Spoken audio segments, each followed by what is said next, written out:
until we can really let go of our compulsive relationship to the mind, our addiction to the mind, our knee-jerk belief in the stories the mind is telling us, until we can really learn how to step out of that completely, let go of it completely, meaning have no investment, no conditioned relationship to the mind, that until we can do that, we won't be able to see things very clearly. We won't have access to that deeper wisdom and clarity.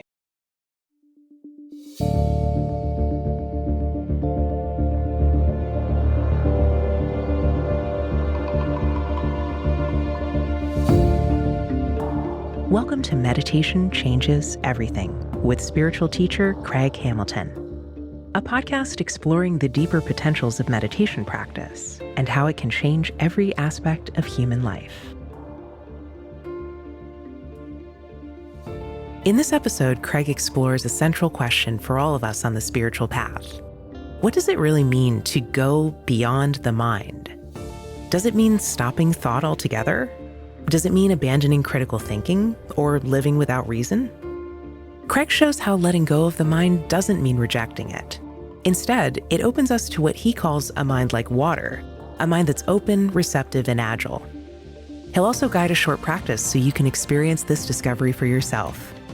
We hope you enjoy the show. Here's Craig.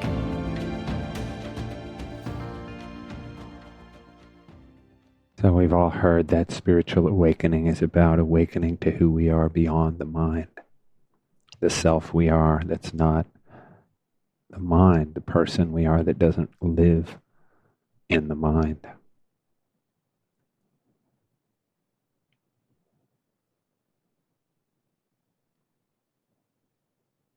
There's a self that's been constructed by the mind, a story about the self, a set of concepts about yourself. And we go through life believing that's who we are. And then spiritual awakening invites us to discover that we're something so much vaster than anything our mind can comprehend. And so on the spiritual path, the work of learning how to disidentify with the mind, how to break that cycle of identifying with the mind, of believing we are the mind, of not just believing we're the mind, but of believing the stories the mind tells us, period, of just being embedded in the narrative of the mind, is an enormous part of the path. It's arguably the crux of the spiritual path. How to wake up out of the trance of thought.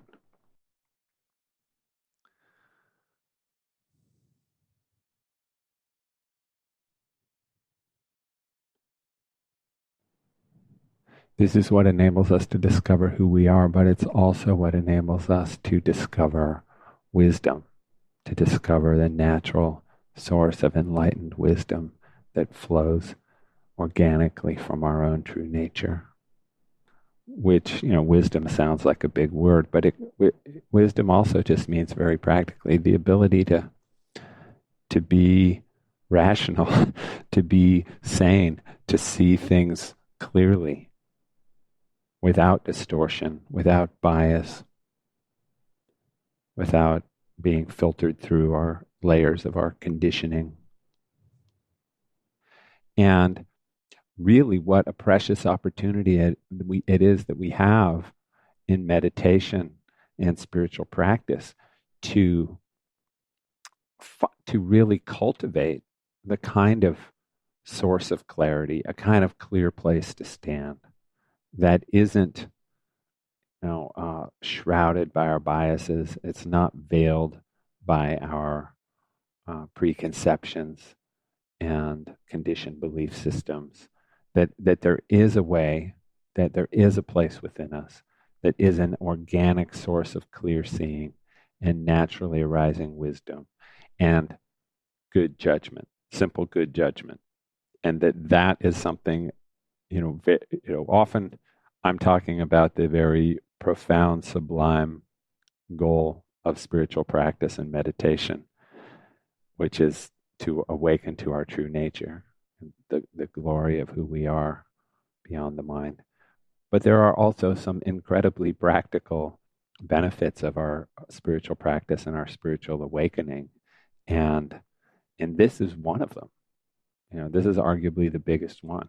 Can we come to a place where maybe we don't see perfectly clearly all the time? I'm not saying that. I'm not saying we become kind of omniscient or have kind of access to some super knowledge that's always available.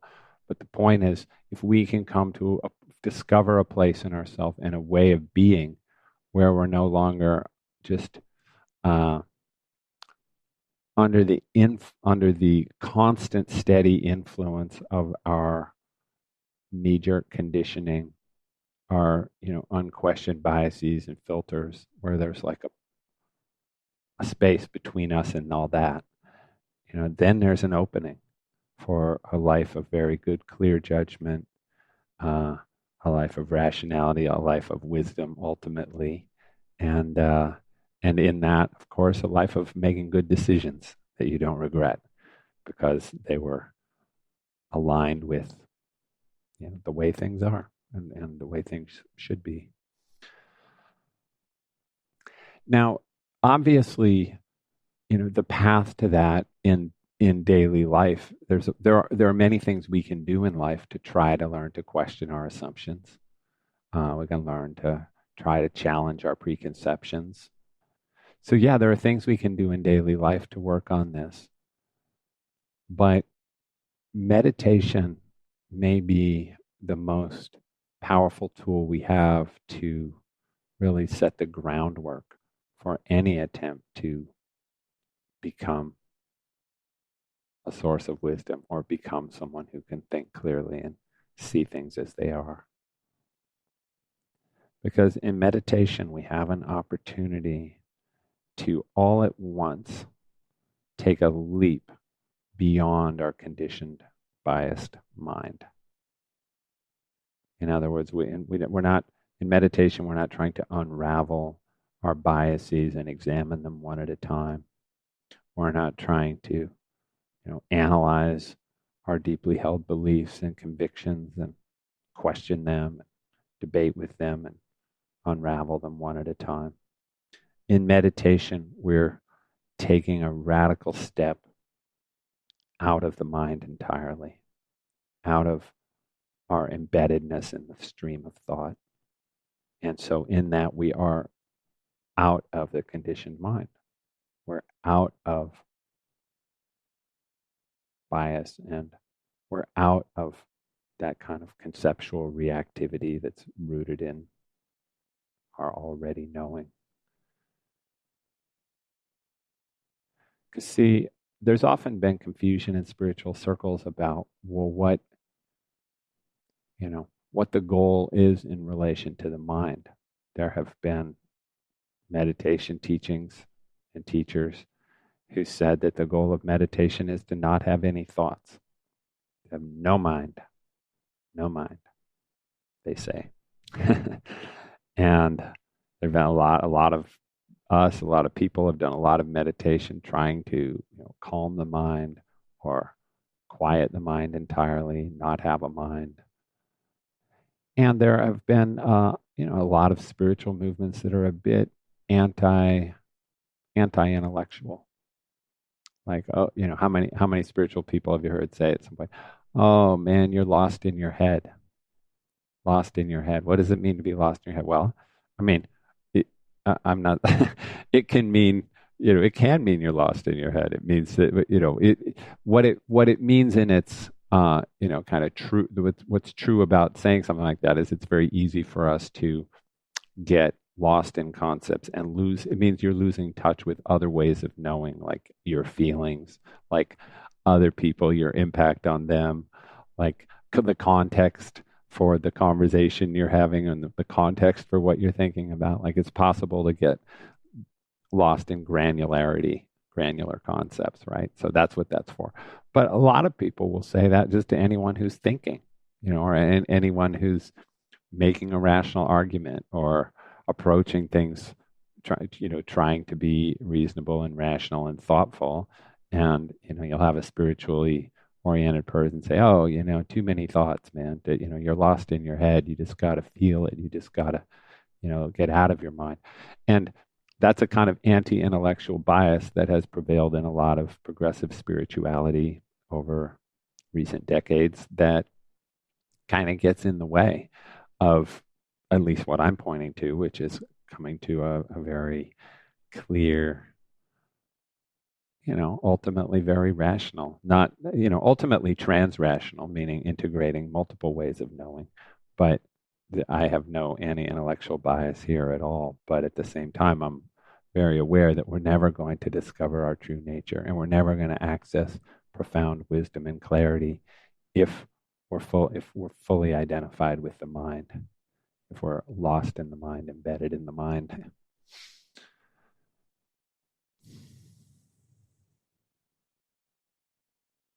So our goal is to have a fluid mind, a mind like water, a mind that doesn't grasp on, that doesn't fixate, that doesn't cling on to concepts in order to give us a sense of security that we know something, a mind that's ever open and receptive and agile and available for what's new, and more interested in what we don't yet know than what we already know.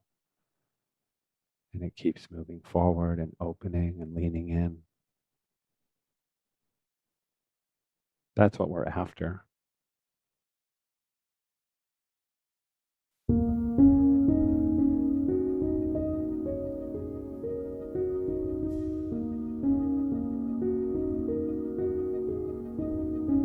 In our next segment, Craig responds to a question that many of us can relate to.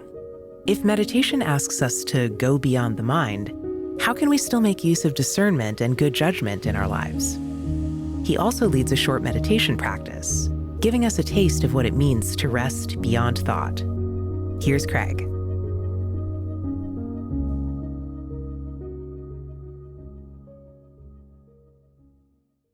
Someone had posed a question to me in the Q&A this month about what amount of discernment and critical thinking and judgment is valuable on our spiritual path. Like, clearly here we're learning to let go of the mind, to not be involved with the mind, but obviously we need our mind, and we need to be able to use our mind well in all kinds of ways to navigate life, and certainly including our spiritual journey. A lot of spiritual teachings and practices have a kind of anti-intellectual bias. They're sort of like, oh, just get out of your head, man. Get out of your head. You just got to get into a more intuitive feeling relationship to life. And that's what being spiritual is. And I am definitely not in that camp. I'm really encouraging radical discernment. The goal is the cultivation of wisdom, which is clear seeing, ability to have good judgment, see things as they are, discern. So I'm trying to develop all that. And so that really is not something that, so when I'm talking about letting go of the mind, going beyond the mind, not engaging with the mind, having a mind like water, all the things we're exploring, I'm not in any way suggesting that what we're aiming for in our daily lives is some sort of no mind experience, or some sort of just way that we're navigating where the thought isn't involved in it or critical thinking isn't going on. So then the question might be, well, what does this way of meditating have to do with having access to wisdom and clear seeing and accurate meaning making and all of that? I think I would just simply say that until we can really let go of our compulsive relationship to the mind, our addiction to the mind, our knee-jerk belief in the stories the mind is telling us, until we can really learn how to step out of that completely, let go of it completely, meaning have no investment, no conditioned relationship to the mind, that until we can do that, we won't be able to see things very clearly. We won't have access to that deeper wisdom and clarity. So this is really opening the door to a deeper clarity. If we can learn to have no relationship to the mind, no need to be involved in the mind, no just kind of compulsively following the mind wherever it leads, if we can really learn how to step back from it completely, then we suddenly have all this space around our thoughts. Thoughts can arise, even really frightening ones, and they don't really frighten us because we know they're just thoughts. We're not lost in the thought stream anymore, or really intense, compelling thoughts can arise, and we can, okay, it's an interesting idea, interesting thought. It's just a thought. So we're really breaking the cycle of compulsive identification with the mind stream, essentially. And practices like this really help that, because we're in meditation. There's nothing we need to think about when we're in meditation. So then we can take the radical position of letting go of it all the way, absolutely unconditionally breaking the cycle.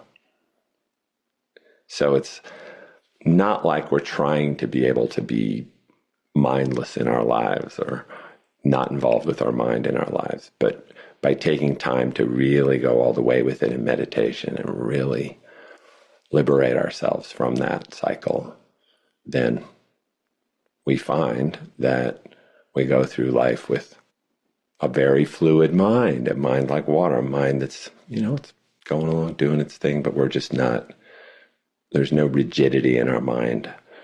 There's no, I'm trying to find new words, conditioned reactivity in the mind. So that leads me to the other thing I just wanted to talk about briefly, which is the thing that makes all of these mind practices so easy. I know they're not that easy. I know they're often not very easy. Some of us find them really difficult, but the secret key to being able to let go of the mind, to not be involved with the mind, to let the mind flow. The secret key is being interested in that which is beyond the mind. It's simultaneously losing interest in the mind as our primary reference point for reality. And as we lose interest in that, we're becoming interested in something else, which is the world of existing outside the mind, being free from the mind. Who am I when I'm not thinking I'm my mind? What is that dimension of being that arises when I'm not engrossed in the mind stream? So if we can do that, if we can gradually nurture our interest in who and what we are beyond the mind, and begin to, because you see, how do we find ourselves losing interest in the stories the mind tells us, the meaning the mind's always making, the mind's endless commentary on our life and what's happening? How do we lose interest in that? We start to lose interest in it when we start to realize how relative it is, how partial it is, how it's really not the be-all and end-all, the mind stream, the endless narration, the meaning that's always being made, the judging, the labeling of things, and trying to interpret everything, evaluating everything. As someone said in a comment, said, my mind's always voting on everything. This is good. This is bad. And I thought that's good. Voting. What we lose interest in that when we realize it's not that accurate. When we realize it's not really the true story about reality, that there's so much beyond that, that the mind is kind of just this conditioned mechanism that's just grinding along, that it's not really the great source of clarity, wisdom, fulfillment, good judgment. Again, it's part of it. Heck, once the mind gets in the right place, once the mind gets kind of, I don't want to quite say subdued, but once it sort of gets displaced from the throne of our life and something higher is on the throne, spirit, the divine, the heart, meaning the true spiritual heart, something deeper, wiser.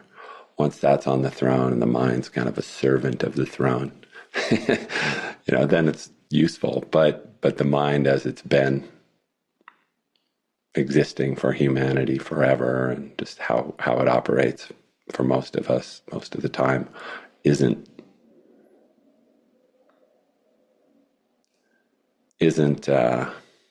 I don't want to say it's not amazing, because just any mind is amazing. Just our human minds are spectacular, but just it's how prone to error our thinking is. Let's say something simple like that. How prone to error our judgments are, our perceptions are, our cognition is, because of all the things that are distorting it, which I've talked about in depth before. I won't go into a lecture on that, but all the cognitive biases that operate in us, all the ego defense mechanisms that distort our perception, just all of the structures of distortion. We kind of realize all that's going on, and that's what's driving the mind. We kind of go, oh, that's not so interesting. What's beyond all that? Who am I beyond all that? What kind of knowing, seeing, being, living is available beyond that? And we start to get compelled by that. And then you go into a meditation like we're doing today, compelled to let go of the mind, compelled to just awaken beyond the mind. That's the key that makes the whole thing really work. And so I want to bring us into that and meditate on that a little bit right here, right now. So go ahead and settle into your meditation posture.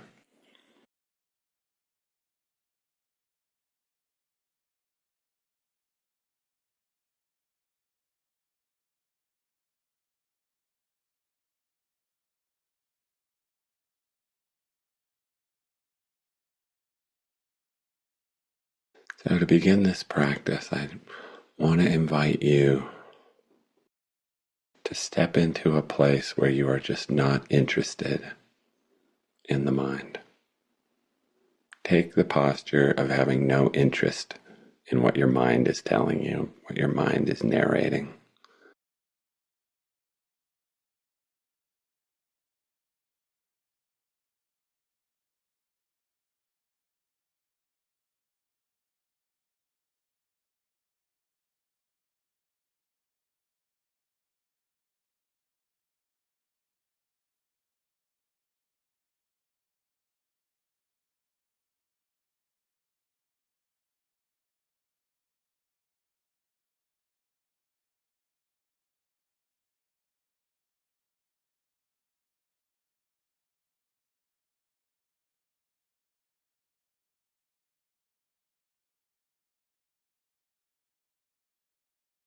Whatever the mind says, might be right, might be wrong, might be important, might not be. I'm just not interested right now. I'm interested in meditation, not interested in following along with the thought stream.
And I also want to invite you to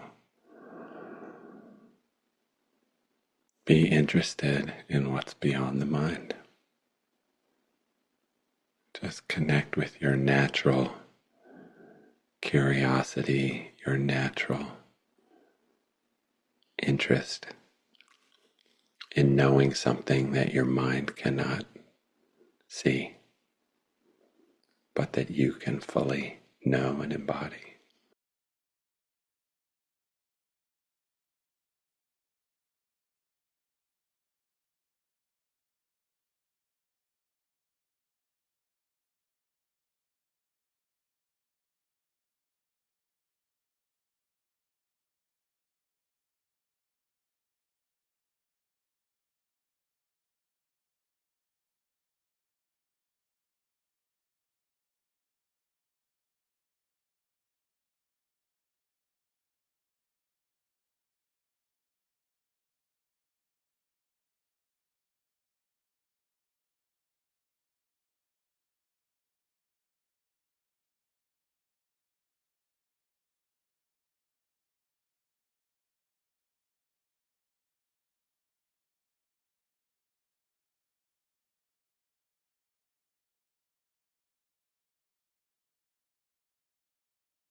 So we're interested in what's beyond the mind.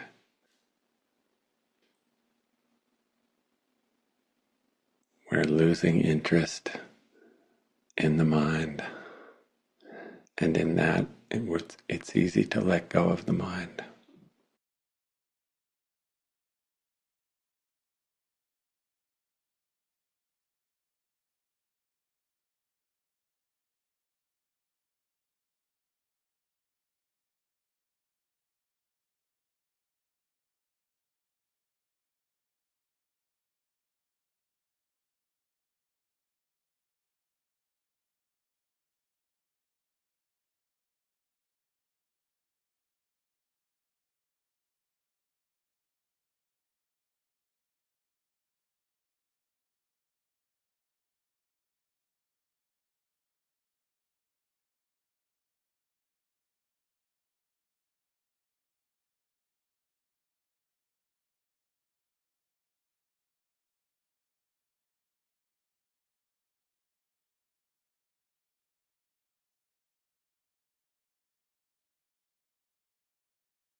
allow yourself to gently let go of the meditation.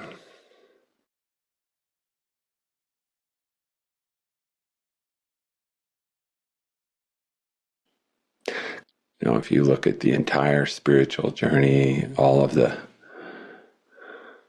kind of self-purification and letting go of ego and surrender and opening to a mystery we can't see and allowing ourselves to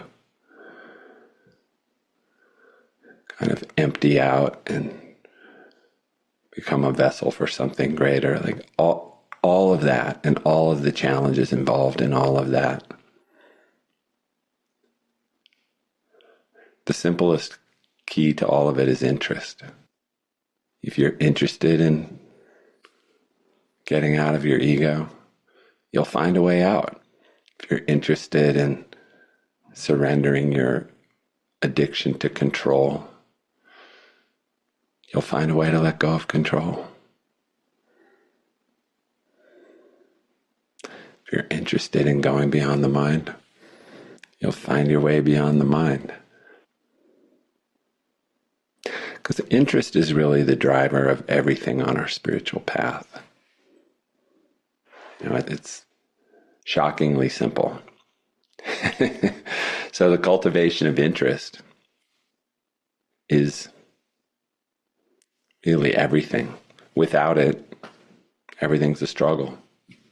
If you're trying to do something you're not really interested in doing, struggle. Force myself, willpower. But if it's what you really want, if it's what you're really most interested in, then it becomes easy. Relatively easy. Easier, let's put it that way.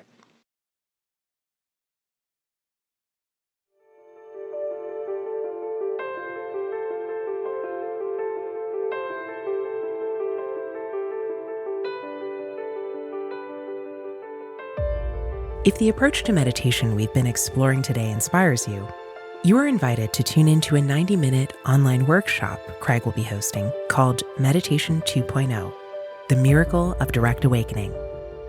In the workshop, he'll share a powerful new approach to meditation practice and guide you in a series of brief meditation experiments so you can experience it for yourself. You can listen to that at freemeditationworkshop.com. That's freemeditationworkshop.com.